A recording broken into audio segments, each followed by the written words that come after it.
Precious Bears and Lights. I'm so excited to watch the new video. It's called Sleep by Domix.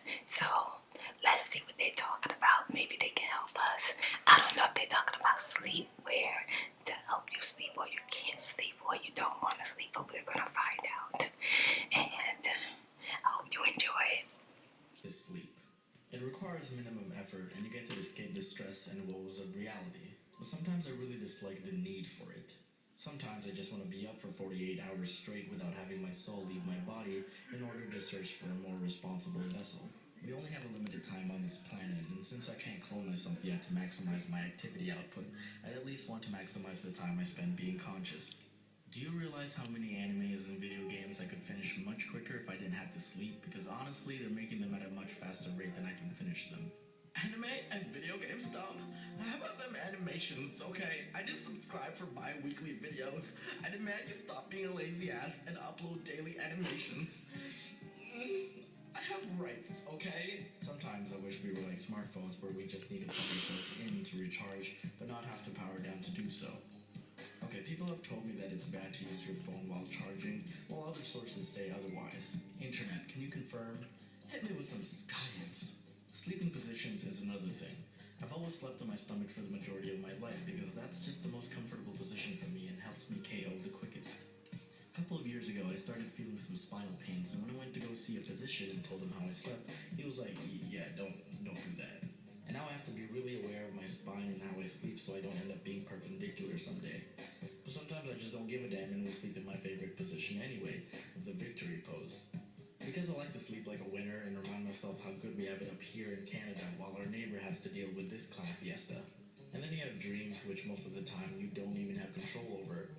Well, I mean, I've tried. We all have.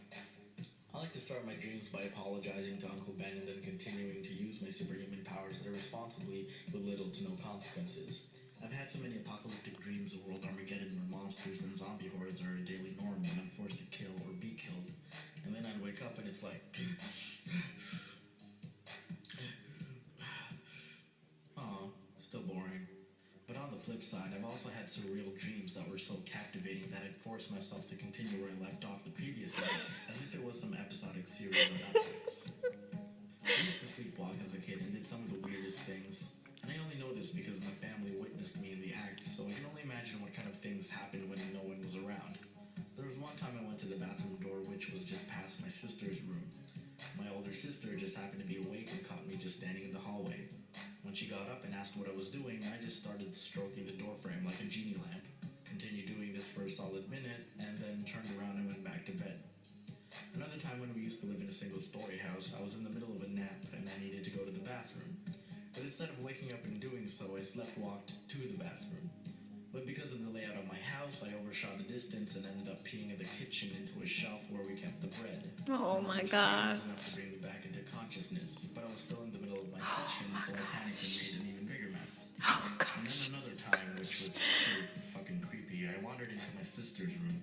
Again, my sister asked if I was okay, but I didn't answer and just walked up to their window, started gesturing to something that seemed to be standing outside on the street, and repeated, come back, over and over until walking away and going back to bed. What the fuck? Was my house haunted? Snoring is a big issue for me, and proof of that was my most embarrassing moment, which many of you know about. I've become very self-conscious about it and tried my best not to disturb others if I ever slept over at their place, or if I had to share a hotel room with someone. If there aren't any form of acoustic barriers between us, I'd sometimes wait and make sure everyone is asleep first before I went to sleep, or else a nasal concert would wake them and continue to keep them awake for the duration of the night.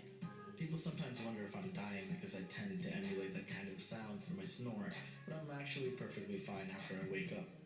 I should probably get it checked though, or maybe I got possessed by a spirit from my old house, and it hinders my life by messing up my breathing and transforming me into an anthropomorphic vuvuzela.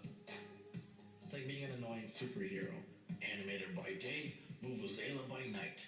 It's Domix, and he's here to interrupt your sleep, but also make you concerned for his health and well-being. Willing to go to jail for strangling someone for interrupting a 30-minute nap. School gave me few opportunities to sleep if I wanted to maintain my GPA. It came to a point where I'd have to strategize and calculate bursts of sufficient sleep that would adequately get me through the day. Okay, It's now 2 a.m. and my class is at 8 a.m. It takes me 2 hours to commute to school and no more than 1 hour to eat breakfast, shower, and get dressed, meaning I should wake up at 5 a.m. That gives me 3 hours of sleep, just enough cycles before I go into deep sleep. I should be good. Wait, what's that sound?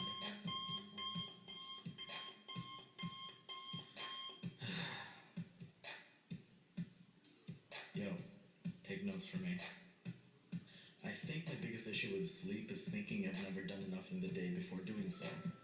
Some days pass by so quickly that I can't even recall the events that occurred that day.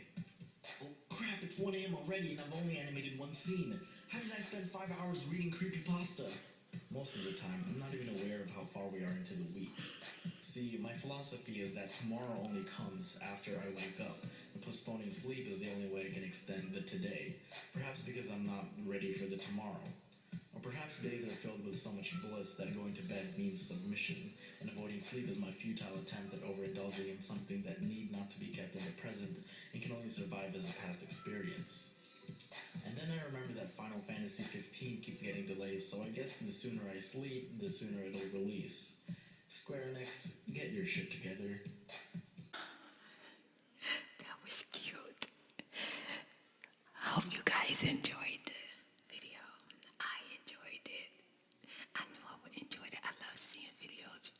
Every time they come up with a new one. But when I saw this one that said sleep, I said, oh my God, I gotta share it. I gotta share it. Because, we're always trying to find a way to get sleep.